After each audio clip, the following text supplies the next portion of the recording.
capers. Now. For when you're feeling kind of bony. Hey, what do you mean by that? What are you trying to say about my skin?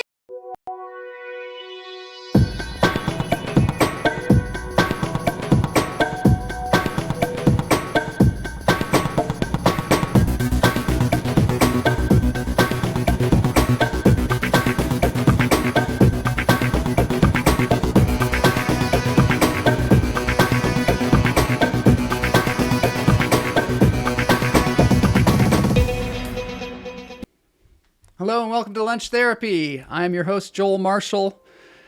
This is Interview Friday. Lunch Therapy, for those of you that maybe have not seen Lunch Therapy before, it is a show that happens twice a week, Tuesdays at noon. Variety show. We have a game show. You can win money. Also, we have comedians come on. We have comedy, stand-up comedy. On Fridays, which is today, we have Interview Friday. Behind me is Jeff Lohman. We call him Super Jeff. He does drone shoots in Thailand. So you're welcome for that. Here he is spying on some people in their home. Today, we have a great guest. We have Reuven, Guyguly. I don't know. I'm going to ask him about that. He seems to have two names. Great, prolific comedian. Big producer of comedy in Los Angeles. Ginny Sykes says he is indeed super. Yes, Super Jeff and Super Guy. Guy's in the green room right now with Boney. Let's get into this thing called Interview Friday. I'm gonna get myself a modem. I'm gonna get myself a modem. I'm gonna get myself a modem. I'm gonna get myself a modem. I'm gonna get myself a modem. I'm gonna get myself a modem. All right, I want to say thank you to all the Patreons out there. If you want to encourage these kind of shenanigans, go to patreon.com/Joel Marshall. We really appreciate it. This show runs on donations. You can go there, you can subscribe, you can pay like $5 a month, or you can pay $1 million a month if you want. Keeps this show going. Pam Palmieri, Neil Phillip, Seth Word, Jason Edelman. Thank you, Mary Marks. Let's see what's going on around town. I got Ginny Sykes in the chat room here. I want to make sure that we promote the comedy shows that are going on live in Los Angeles. What do we have here? We got Fourth Wall, Fire. If you haven't been to the Fourth Wall, check it out. Joe Menente's place. This is the lineup for tonight. If you get there at 7:45, you can see these folks. You're guaranteed to see something you've never seen before. Sometimes that's a bad thing. I don't know. Sometimes it's a good thing. Fourth Wall is a place where a lot of comedians work out their comedy. It's an open mic that happens daily, every day of the year. You can go there and do comedy. And then every once in a while, on the weekends, Joe picks out some people to do the show. Also, tomorrow night, Guy'z Nite, my guest, Guy Reuven today. This is his show. It's called Guy'z Nite. It happens once a week. Tomorrow night it's happening at the Hit Theater, which is the Broadwater second stage in Hollywood, California at 8:30. Check that out. He has always got the best lineups. You're going to love this guy if you don't know him already. And then Sunday, we got the People's Republic of Comedy, which stars Ginny Sykes. And also our guest from last week, Dana, is in this show. This is her show, Dana Keel, hilarious comedian. This is happening at the Flappers Comedy Club. They're in Glendale, California, or Burbank, not Glendale, Burbank. Also, Jimmy Shin is doing his tour. Check him out. All those dates, go to his website. And then Guy, who's on the show today, Those are his dates coming up. At the top of the show, we breathe. Let's do it.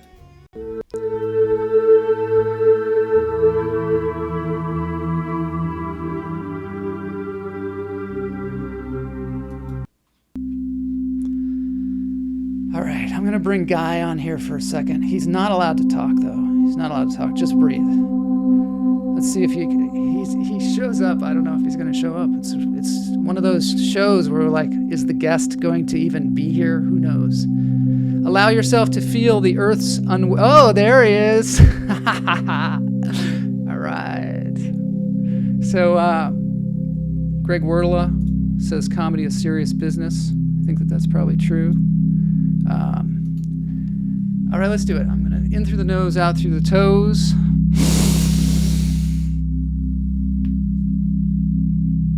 Let it go.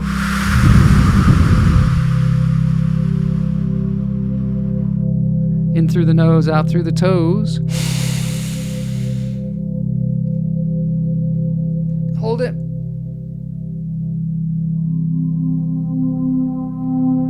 Let it go.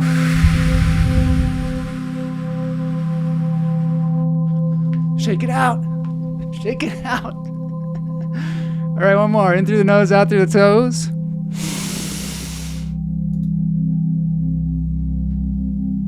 Hold it.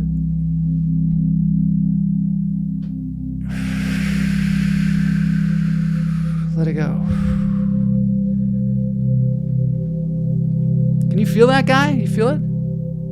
Oh, yeah. I knew you would. Feel it. That's cool, man.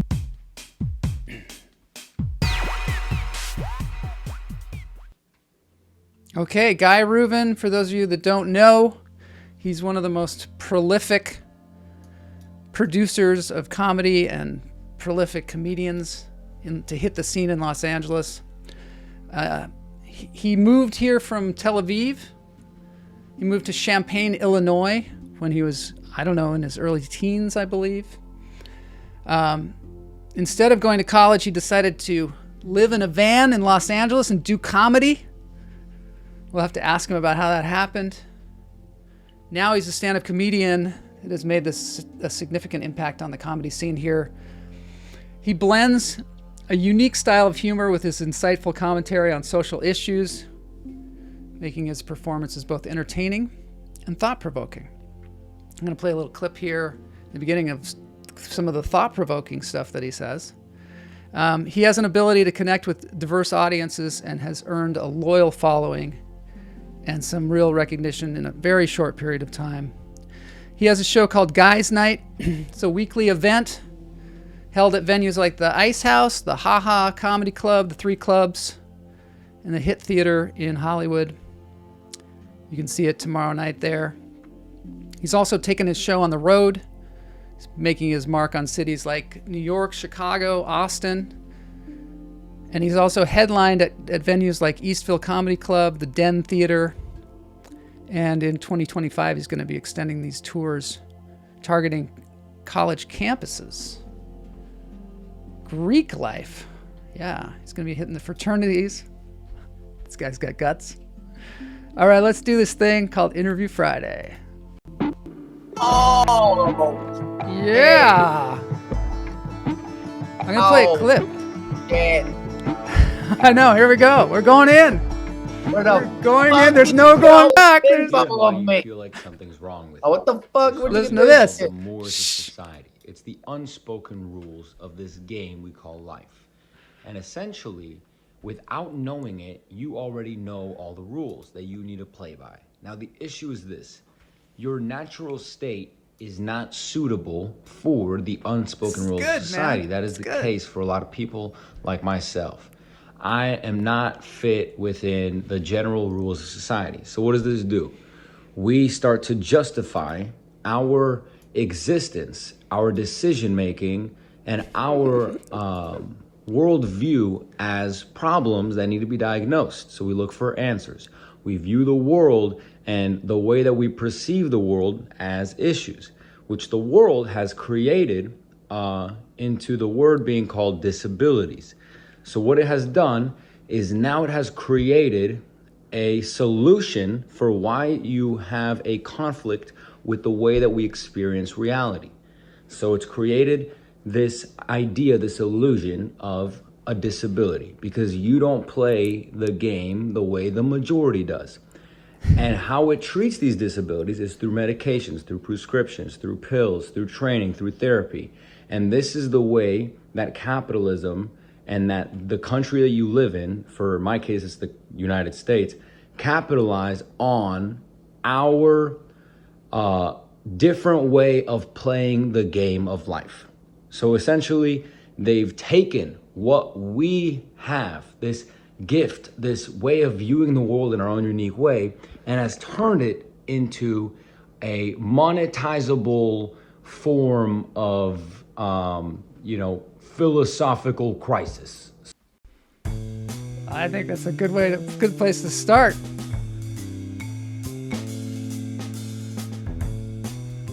All right, I saw you squirming in there. Saw you in the. That was good. What are you talking about? I want to start with some deep shit. Oh, there's more stuff. We got more clips of you doing comedy and all that stuff. But I thought that was really great because one of the things I really appreciated about doing your show is that you are a unique individual. You're not like somebody and you don't do a show that is like putting everybody in a box, making everybody do like a very specific thing. You are a very like open person, and you're also open to the possibilities of what happens between you and an audience. And I want to say, welcome, Guy, to Lunch Therapy. It's great having you here. Thank you. Yeah. I just want to say I have no idea where the hell you got all this information about me. I was like, what the fuck? I didn't even know about this shit. I was like, on tour? What the hell is going on? Yeah, you're going on tour. Yeah. So I'm really impressed by what you're doing, Guy. I got to tell you, I found out about you just because one of your people reached out to me a while back to do a show, and I went and did that show at the Broadwater there, the Hit. Yeah. And a lot of my people really enjoyed it. They really liked that theater space. They liked what you were doing. They also thought you were a nut. You are a nut, man. And I love what you do. And I don't know how you came about. I know that you come from Tel Aviv. Like you grew up in Tel Aviv. Can you tell us something about that? Well, I was born in Israel, Tel Aviv, and my parents left because like they got like hit with like a terrorist attack, like a bus by their house, and they were like, "Fuck it, we're going to Champaign, Illinois, the most boring place in the world." And that's been my dad's motto his entire life. He's like, Really? "I just want to be bored." He's like, "Enough chaos." That's how my dad lives. And then we lived in this boring cornfield, blah blah blah. Yeah. And then my older sister killed herself. Oh my God, no. And then his dad died, and my dad's just like, I need everything to be boring, but everything is never boring, and that's life is chaos. Is that something that you don't aspire to any boring life, do you? Nah, that's what I'm telling him. Like people keep dying and shit anyway, and like life is like, we're gonna die. This should be a fun experience, or at least a chaotic one, and we should embrace it and not run away from it. So I ended up here. I mean, you probably know more about me than I do. I do. I know more about you than you do. I know that you came here to Los Angeles. I even watched this video where you went down to San Diego. You bought this, or you're supposed to buy a van, and you had like all this money out in this motel, and you were gonna like buy this van. And you had put $500 down on it. And then you go out there to wait for the van to come, and it doesn't come. Like 2 hours go by. And so they totally scammed you. And then you were like, I got to get back from San Diego because I took a plane down here. So I got to buy a van. So you bought a van. Was that true, or was that just like a story? Yeah.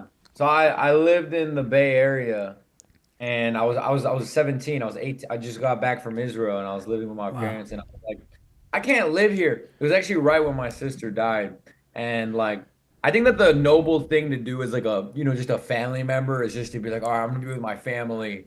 But I was like, no, get me in a van, get me out of here. Like, and I was with so she died. I was with my family in Israel. I left to Israel on my own, and that's when I started doing stand up. I was doing it with the biggest comedian there. His name is Shahar Hassan. And every time I asked him for feedback on my sets and I was dog shit, he would always just say, keep doing it. Don't stop. Don't stop. And I never stopped, man. But when I got back, I got this van. I was like, I'm gonna get a van. I'm gonna go to LA, and I'm like gonna go all in. You know, I don't care about anything. I don't have any money. That was all the money I had, and I got $10,000 cash, and I flew to San Diego to pick up this van. And when I got there, it was a fucking jalopy. It had like 90 problems. Oh, and I yeah. paid like $300 for like the inspection. It was crazy, and at the end of it, like I needed a van. So I hit up like other people who had vans there, and I was like, I can come right now. And they were like, okay. And I met this dude, and he was like trying to get it for 14,000, and I only had 10. So I had to like really hit the Jew button and like Hit the bargain. yeah, and I got it. Got it for 10K. So you lived in this van for like 2 years? Yeah, I lived in it until like June of last year. So I lived in it for 2 years. I was just getting kicked out of parking lots, getting mugged by homeless people, and driving myself absolutely insane. You know, a lot of, I gotta say, a lot of people that do well in the, in Hollywood, they kind of go all in like that. I always hear stories about people who lived in their cars and things like that. Like they didn't like compromise. Do you feel like that's what you were doing? Right. Yeah, well, this is what I knew. I knew that if I came to LA and I had an apartment and an immediate stable life, there would be nothing to chase. There would be nothing to strive for. Like, because comfort is my enemy at this point. Like I did not want stability at all.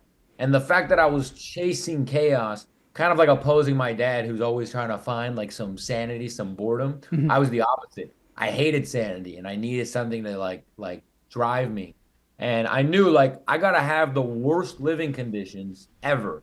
And it drove me so crazy that I actually started going like insane, because I'm in this fucking tiny box every single day. I'm showering at the gym. I have nothing of value. I have no home. I have no friends. The only thing that I had was like literally like that van was my only asset. Like I only had jokes. That's the only thing I could tie my life to. And I had such an unhealthy relationship.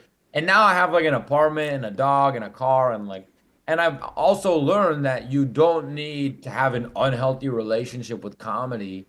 Like you don't have to be like a fucking starving artist who's like hates themselves to be good. Like I've only gotten better since moving into my apartment, because now I could even think deeper than like what I was when I was in my van. Like I was going nowhere. So when did you start producing comedy? You know what's funny is I actually started like right around when I moved here. Like I got a job doing door-to-door solar sales. And I realized that like if I want to be doing comedy full time, then I got to make enough money to get there, but I also got to start like doing it full time now. And I went to my solar sales dude, and I was like, hey, let me do a performance in front of the entire office. There was like 100 people in the office. And then I did a performance, and then I was like, and I told them to come to my show. And I gave them a date and a time and a location. I did not book that venue. I did not have that date, and I didn't have that time. I had nothing. But that I knew I had to get that information now. Because my philosophy is commit first, figure it out later, you know? Sort of Silicon Valley philosophy. Maybe that's your... Wow. Is it really? Yeah, I think so. They're like break things and fix it later, or, you know, that's what they do. They kind of put stuff out there. It's all broken or whatever, and they just keep fixing it. Exactly. Disrupt. The disruptor mentality. But no, I think that's a really good thing, because you basically set a date in the future, and then you got to hit it. That's one of the great things. That's one of the things that makes creativity, I think. Yeah. You know, lights a fire under you in some way where you're like, oh shit, I got to do this. So wait, I want to go back about that thing though. When you performed in front of everybody at the solar company. Did it go well? Yeah. Yeah. So Sounds I had like I had a whole presentation. Like it was a comedy infused goal setting presentation. Uh-huh. The call to action was at the end of the presentation, I was like, if everybody hits their goals, and I did this without telling my managers, I was like, next week I'm going to present again, and if everybody hits their goals, I'm going to book a comedy club and we're going to do a show just for Sun Run.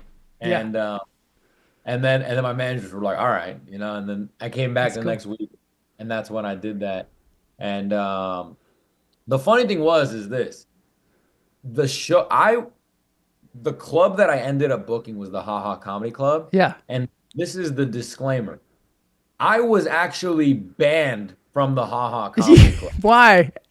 I was banned because, long story short, like I was very hungry and I wanted to like talk to the owner and like other people, but Yeah.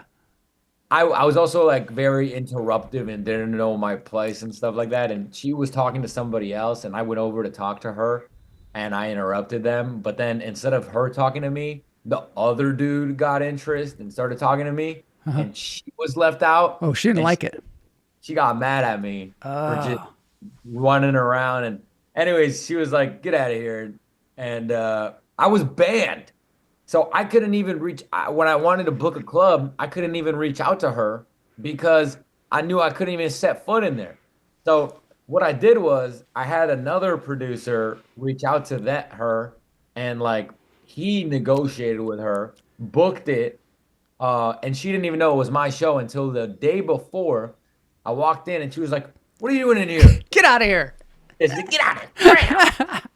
And I was like, hold on. Oh my God. Show tomorrow that's sold out. Yeah. That's my show. And she's like, what? And I was like, and I want you to put Guy Reuven sold out on the marquee. And then I put she put Guy Reuven sold out on the marquee. I went outside that night of the show and I took a picture of that with that marquee with my ass out. It was just like like flipping off the camera with my butt out. And like it was like a full circle. Like I was banned from this shit and I sold it out, motherfuckers. Now that show, was it just you or was it like you and a bunch of people?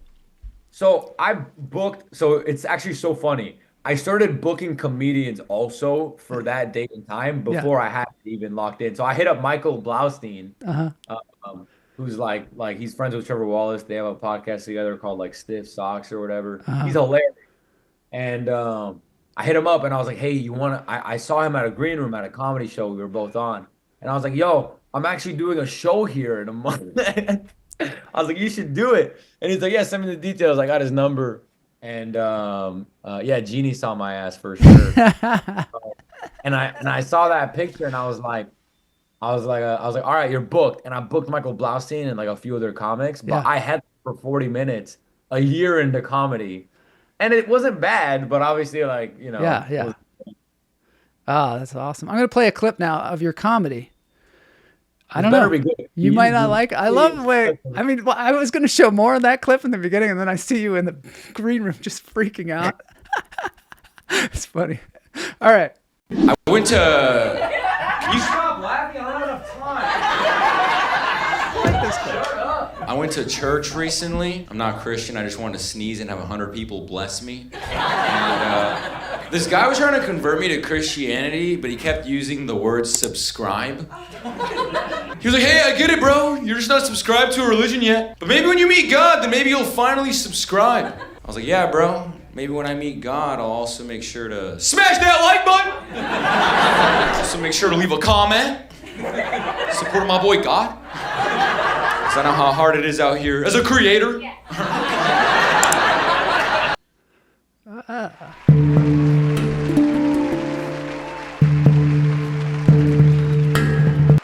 I don't know. Was that one good? You like that one? I like that one. What the hell is this house? Is that a real house? Isn't that cool? This is my vision for Los Angeles. How it's going to evolve to very colorful. It's that's like a virtual reality house.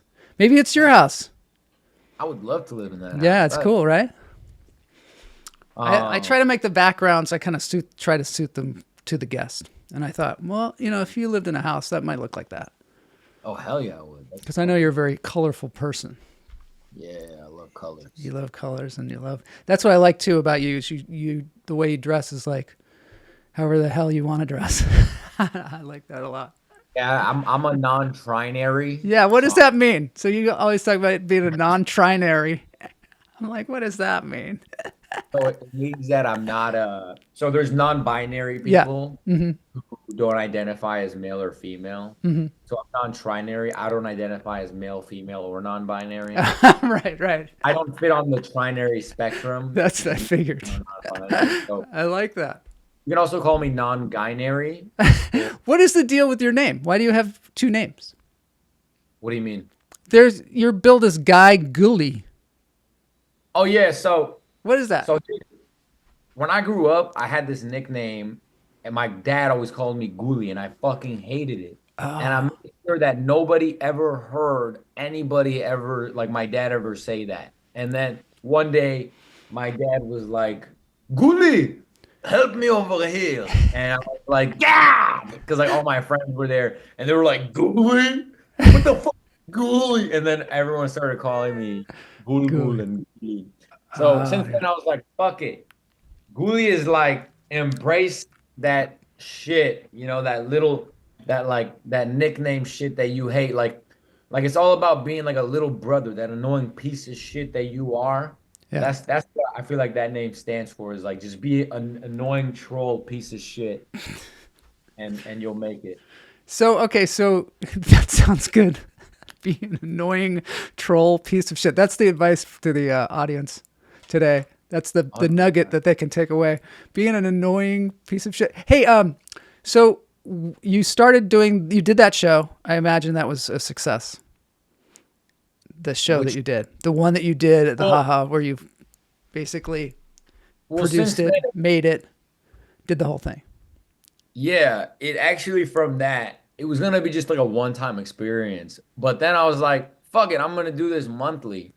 And I put together like a business model that like I thought might work. And it ended up working. Yeah. And it became a monthly show until June of 2023. It became a weekly show, or July. And then from July, like it became like around February of 2024, I got it to 6 times a month. And then around like August, we started doing, or like June, we started doing 8 times a month. And now we're doing about like 10 shows a month, and sometimes out of state. So it's like 10 to 12. That's awesome. So, now, do you have like a mission statement for this? Like I saw it online. You basically are like, what is it? I mean, you don't have to say it word for word, but just tell me, how do you envision this, and what's the purpose? Yeah, I can say word for word. I mean, our mission is to get comics to the next level by providing them like all the resources that they need to pretty much start in this scene. Because when I came here in my van, I had nothing and nobody and nowhere to like strive for, and I didn't know what to do, because I mean, like, sure, I was getting booked at like these like bars and these garbage shit show things. I was like, I don't want to be here. Like, I'd rather bring like 4 people to a good show, or like 5 people. But at the same time, I realized like it was always like, what the fuck goes after that? Like, what's next? And I realized that like all it really is getting connected to like those big producers. So I partnered with a bunch of like the biggest producers in LA, and I was like I'll make introductions for you for like producers that really stand out on Guy'z Nite. And the purpose of that is so that comics have like a trajectory beyond Guy'z Nite, so that like, okay, after you do your spot with us, you can now get booked with like bigger producers who book bigger venues that we can't get. So like Vargas Mason and Jimmy Shin and those guys.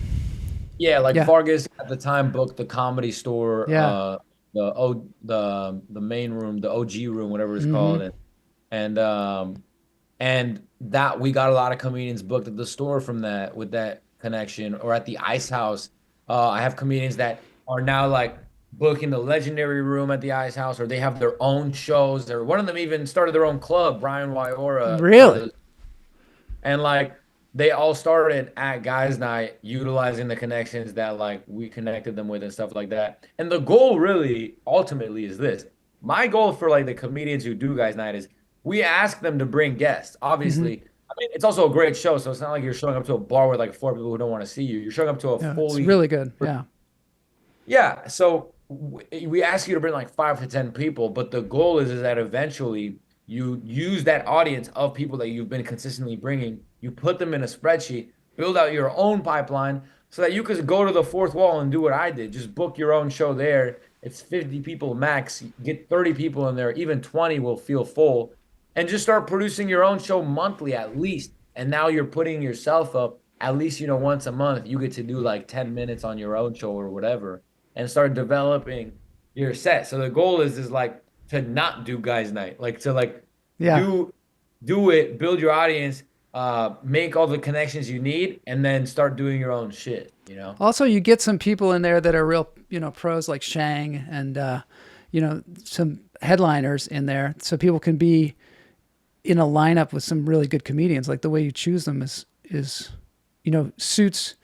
It's because what it is if you bring people to a show, if you want to get, you get your crowd to go to a show, you want to make sure that it's a good show. Because otherwise, because sometimes you get into a lineup and you're just like, oh my God, either it's like super long, like there's just so many people, or it's like a bunch of people talking about their ass. You know what I mean? Like you're just like, oh God, you bring like your, like my show. I brought a friend of mine, and she's like this older Indian lady. Oh, I remember this lady. Yeah. And she sat right in the front row. Yeah. And you were like having an interaction with her, which was just fantastic. I mean, she really had a good time. She was acting like she wasn't having a good time, but she really was having a good time. And the way you interact with the audience and the way those shows go, it's kind of like anything can happen. You don't know what's going to happen. And it's super fun, I think, for the audience. One of the things that you said about comedy, which I think is a really important point, is that comedy, I want to make sure, that's what you said. Comedy is a shared experience. I think that's a really good When did attitude. I say that? Oh no, you said it somewhere along the line.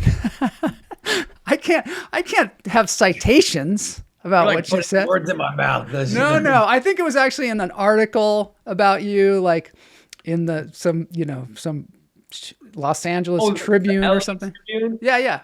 I think you said that God. in there, right? Didn't you say that in there? I don't even know what the fuck that thing said. Dude, I'm gonna be honest. They're just like, hey, we're writing an article. I'm like, great.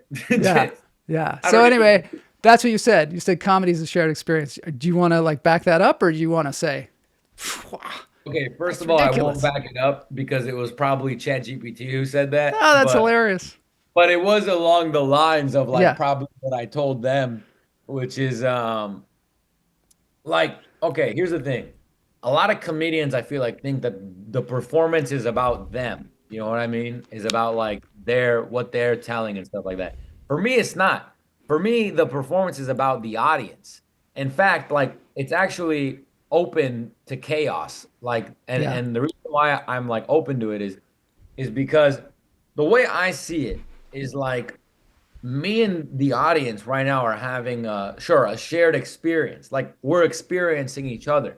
And the audience is in whatever state the performer is in. You know what I mean? Yeah. So yeah.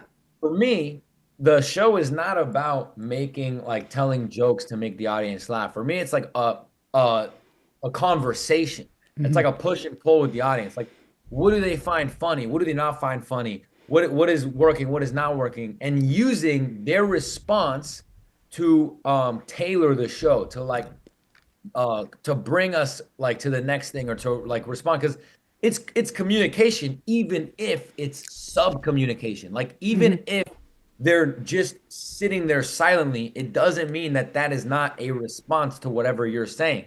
Yeah. So you can use that. So for me, my show is all about games and like devices. Like, okay, they're very quiet right now. They didn't like that joke. I'm gonna use that, and I'm gonna like take that and play with it, with the fact they didn't like it. Why didn't they like it? What does it say about them, the fact that they didn't like it? And then like use it against them even, or like kind of manipulate them or deceive them, because it's always gonna go in my favor. Like they know that I'm in control of them. Yeah. Even if I'm not. And I'll add something if you want me to. Yeah, do. Add it. So here's the thing.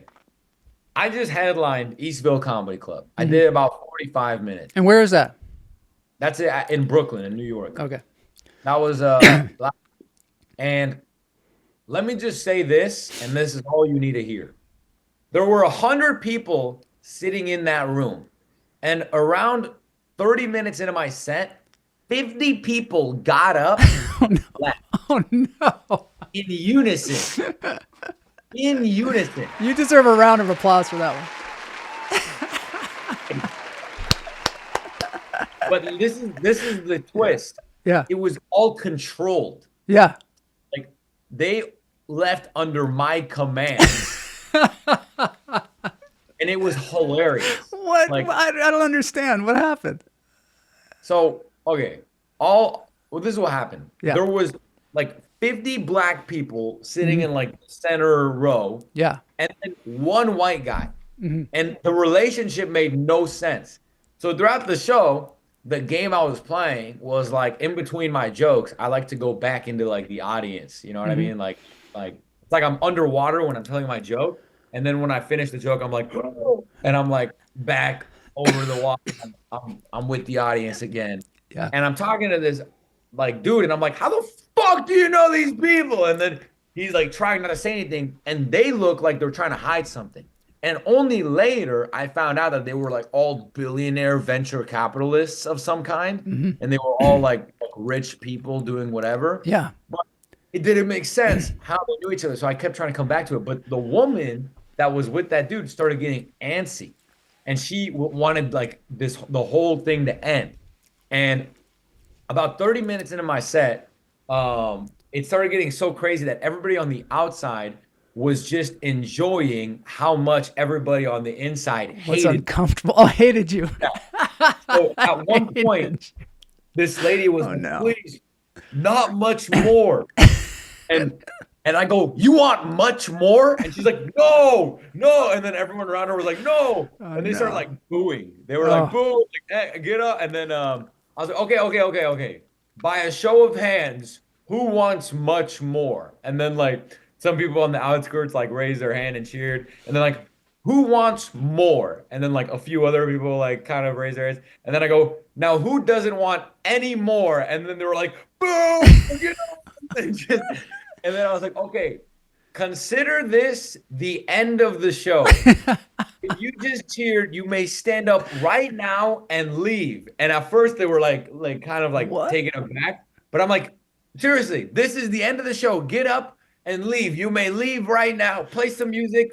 Dude, they literally got up all together and just walked out one by one. Wow. And as they were walking out, I was just giving them like a monologue on free speech. I was like, I mean, not free speech, sorry, on free will. I was like, free will, yeah.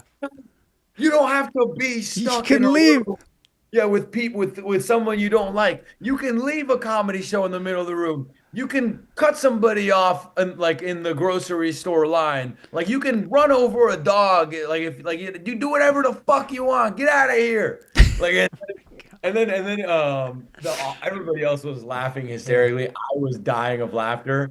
And the funniest part was like after they left, like I just did all the jokes that I was gonna do anyway. And for the people who actually liked it, and it was a lot more fun. And then I literally like left, like we ended the show like literally 10 minutes after that, which was the funniest part, that like they were all still kind of outside there. Yeah. And then everybody else just joined. It was like the whole room was divided. It was crazy. Like what did what is the club? What did the club say? That I guess maybe you stole the tickets. It wasn't like people were asking for their money back. Well, that's the funny thing is like here's the thing. I did the fucking show. I finished the show. You got the fucking show that you came for. And I'll tell you this, the only reason why I did that was because, and I should have started with this. When I was in Chicago, I did 40 minutes and I bombed the whole fucking show. Dude, imagine standing in front of an audience and 10 minutes in, you realize that they all hate you. I did that in Chicago too. I didn't do it that long, but I did a show at the Lincoln Lodge. And I think I mentioned that I was from LA, like right in the beginning, and I just lost them. Like and then I did this thing about, and you were supposed to do, this was only like 10 minutes, I think. You're supposed to do 10 minutes on one topic. And my topic was airports. And as soon as I said I was from LA, they hated me. And then I started talking about how I loved going through the TSA and how great that was. And somebody thought that afterwards, this woman came on stage who was Indian, and she said, "Oh yeah, you've got white privilege. You love going through the TSA.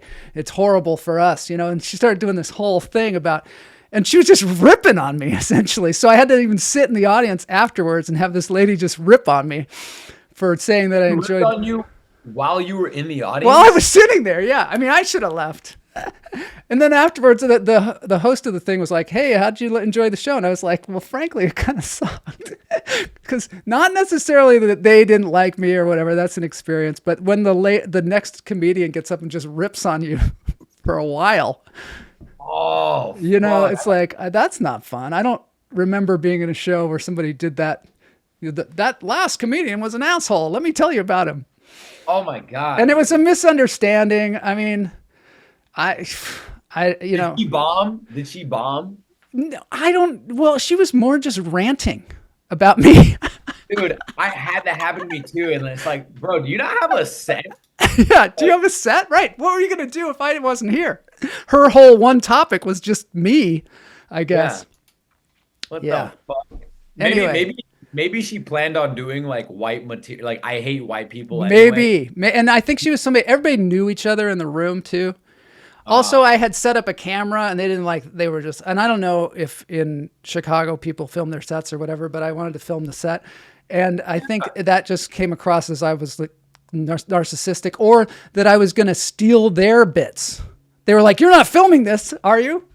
It was just a weird night. But anyway, I stopped your story. Tell me your story. Cause you're like bombing. Like, it was, dude. I mean, first of all, like that, I bet people from Chicago are like that from the experience I had. I had a 7 p.m. and a 9 p.m. I crushed the 9 p.m. Yeah. But I will only remember the 7 p.m. because that was fucking insane. Yeah. It got so crazy. Nobody wanted me on stage. I was literally just telling jokes and just like my soul was getting crushed. And then this trans person starts talking like during my set. Yeah. And then I like kind of roast them and they just walk out. Yeah. And then somebody else was like, "What did she say?" And then it was like a dude apparently. So like somebody else was like, "It's not a she, it's a he." Like they were just the most liberal pieces of garbage like you can imagine at a comedy show. Yeah. And like obviously they didn't resonate with me at all. And what happened was long story short, I got off stage and I realized something. I realized that when I get on stage, there is a very high chance that 50% of the audience will not like me. 50%. So it was 90% of that audience. Yeah. Like, what made my day was like after I got off stage, 3 people did come up to me and they were like, "Bro, that was fucking hysterical." And I was like, "Good. Like, I did it for you guys." But here's the thing. This is what I did that night. That night, I literally went straight back to the hostel I was staying at, and I wrote out, like, I stopped writing. I was like, if I know people in this room are not gonna like me, I'm not gonna write material just for people who like me. I'm gonna start writing material for people who hate me, not for me to like submit to them. Yeah. But now I'm ready when they come. I have armor, you know, I'm prepared. Yeah. So I started writing like every possible scenario of every type of heckler that could come in and like try to ruin my show and ruin that. And when that happened in Eastville and I got booed, I was 1000% above them already. Like I knew it was just another thing for me to take and use against them. Like for me, comedy's like, I think it's called Tai Chi, which is where like you use your opponent's force against them. Yeah. Exactly. Yeah. So for me, that's what stand-up is in a simple philosophy. Is just the audience is giving you and you just take it, use it, and use their energy against them. And no matter what they do, they can boo you, they can pull out a gun, they could like run on the stage. Use that. Use everything. Everything is usable. That's my philosophy. I got a clip here. of you interacting with the audience. Just short clip. How are you doing, ma'am? You came here alone? Where's the husband? Fuck! Why are you laughing, ma'am, sir? It's so funny. Where are you from? Oh, Scotland! Okay. Amazing. What do you do in life? Sorry? What do you do in life? I'm sorry? I want you guys to know this is exactly how this is supposed to be done. I just want to make that very clear. If you're feeling like your heart is melting and you're uncomfortable and you want to leave, that's good. That's exactly what you should feel right now. What do you do in life? Housewife. You're a housewife? To who? I'm going to hell for sure. That is hilarious. I love that. That was Yeah. interesting. Honestly, like, I guess that kind of is that on like a mediocre level. Mhm. Like, that was kind of like for me, that's like a mediocre, like whatever clip. Yeah. But like, yeah, that's kind of what I do, I guess. So, okay, so one of the things about you too is that you seem to have like a business mind. Where did you get this? You didn't go to business school. Was your dad an inspiration to you? Who? No. What's the deal? Why are you so good at business, as they say? Well, I was actually Business. a slave for a while. Yeah. This is the only reason why I'm good at business. When I was 16, my uncle started a business and he needed someone to do like all the grunt work. Mm-hmm. So he tricked me into thinking that we were starting this giant business together Mm-hmm. and just had me do a ton of like cold calls, Really? leads, Wow. sales, grading Google Sheets. And I was working probably 17 hours a day. I was like a anti-productivity machine. I did not stop staring at the computer screen. It was ridiculous. And then we never made any money. Like the business totally fucking failed. Yeah. But what kept me going was this. Every single day, my uncle would like just think of like a fucking like pedophile whispering in your ear everything you want to hear. I'd rather So not. I'd rather not. he was like, hey, in about 7 months, you're going to be living on a skyrise condo in Miami, Florida. And you're going to have a pet parrot. You're going to sit on your shoulder and you're going to stand there on the 48th floor, right on the coast of the skyrise. Your parrot's going to be sitting on your shoulder and you're going to be veering off into the sunset right over your the ocean front view of your mansion. And you're going to have so much money coming in from our company, Soho. And I'm like, all right, I'm going to get back on this sales call. And it was just literally me cold calling CEOs. Oh my God. From like a totally unconventional way of trying to getting, like I was getting on the phone with like billionaires somehow. Like I was doing so much work trying to get their numbers. Yeah. And the worst call, it was just me getting excited that I got to them. Like they'd be like, hey, this is like John Groves. And then I'm like, oh my God. Like, John. It's John. John, can we schedule a call? I have a product. No. What is this? How'd you get this number? Like, this is my family house. Like, Oh God. I don't know. It was That's retarded. too funny. Well, it seems like it worked out because now you're an entrepreneur. Do you have people working for you? Do you have like a staff or what? What's going on with that? Yeah, I have like a team. Yeah. There's like about like 12 of us, I think. Wow. And are they comedians too? Nah, they're around the country. Like I have some Okay, people cool. like that are in New York. I have some people that are like overseas. But like I have a team of editors who like edit content for me and like for Guy'z Nite and for other comedians.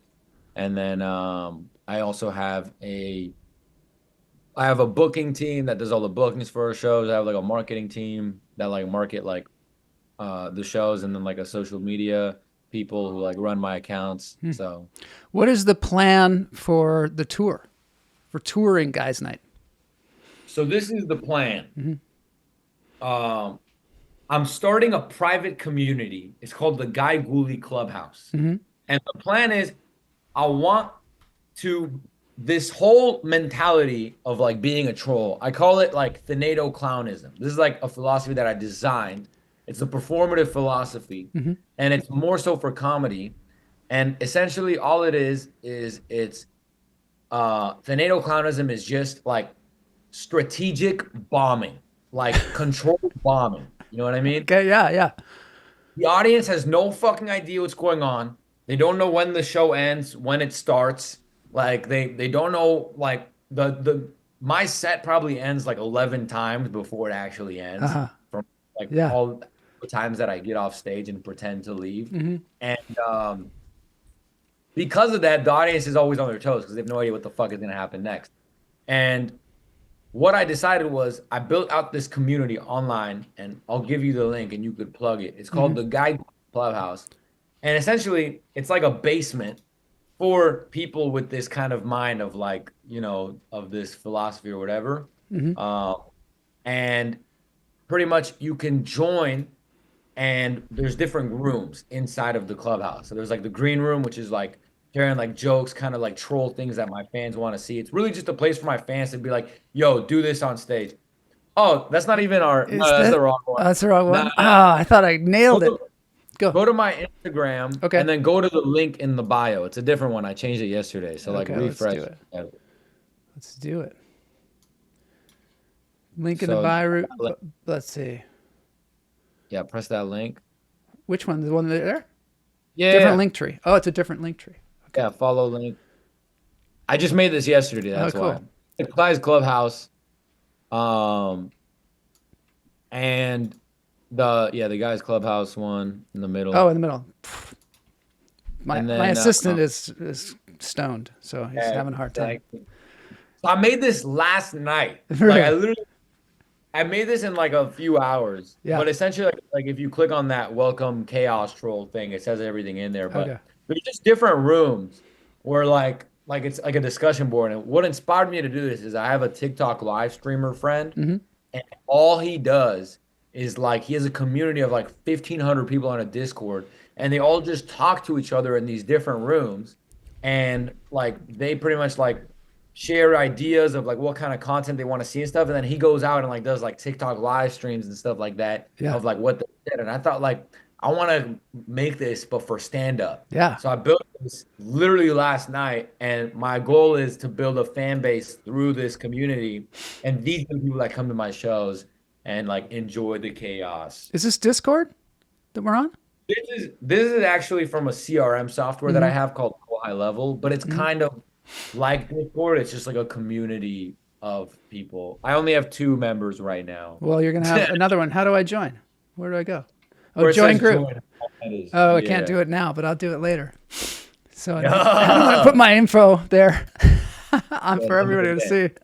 But yeah, I'm gonna sign up for that thing. And I'll put a link in the show notes for people that want to join the clubhouse. That's cool. And is it going to be through Discord as well?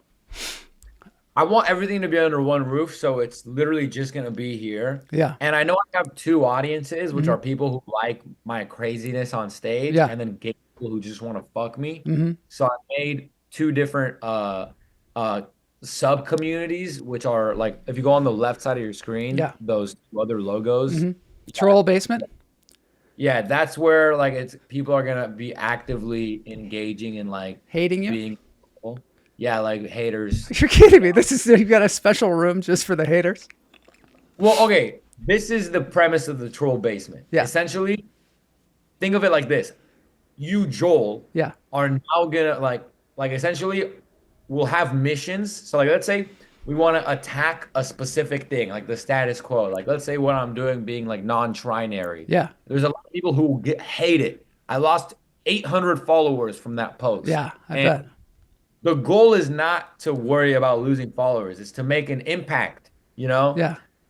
We're all making an impact together, and we're all going on these missions. And like just think of it, like, let's say there's 500 people in there, and we all just comment on one post, just like, non-trying or not. The person who, let's say it's a famous person, is going to look on their phone and be like, what the fuck is non-triner? Like a non-binary influencer, and they're just extremely confused at what's going on. So all of the like attacks that we do on like different like subjects that we're going to be attacking will happen here in the troll basement. Wow, this is cool.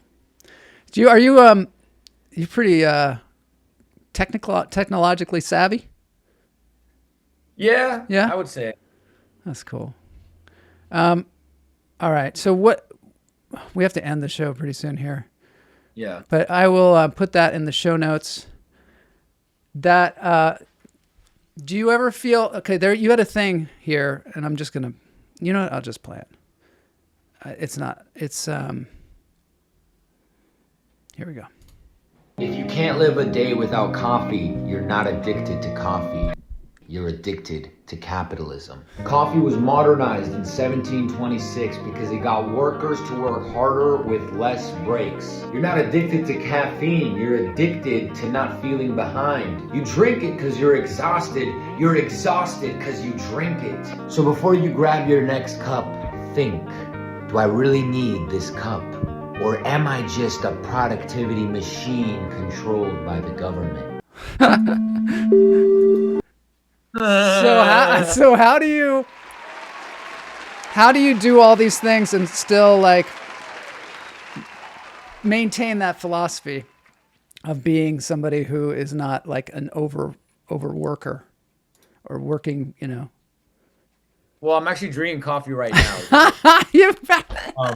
Me too. Thank God. That's we're literally fueled by capitalism. But what was the question? How do I what? Yeah. Okay.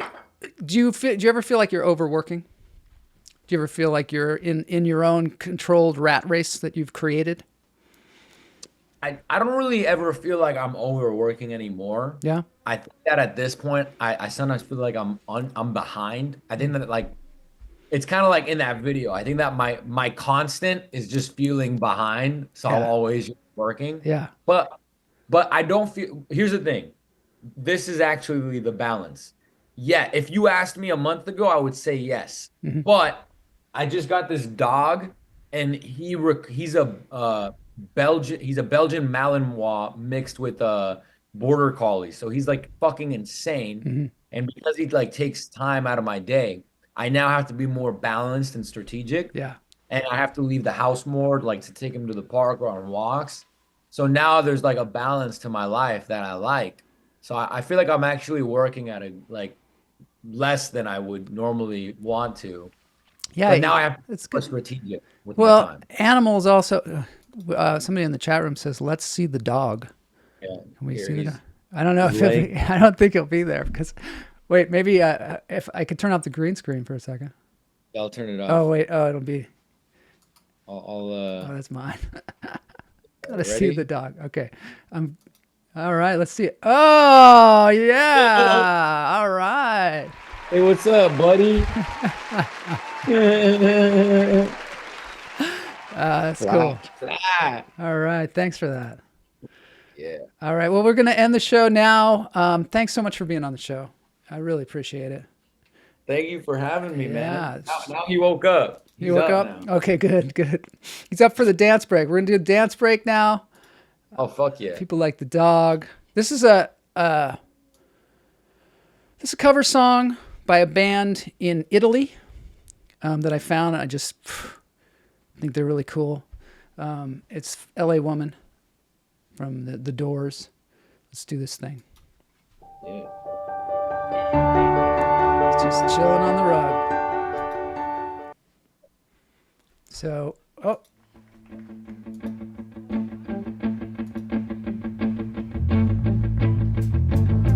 just think this is a very special performer. Are you ready for somebody? Yes! Yeah, we're ready? Yeah.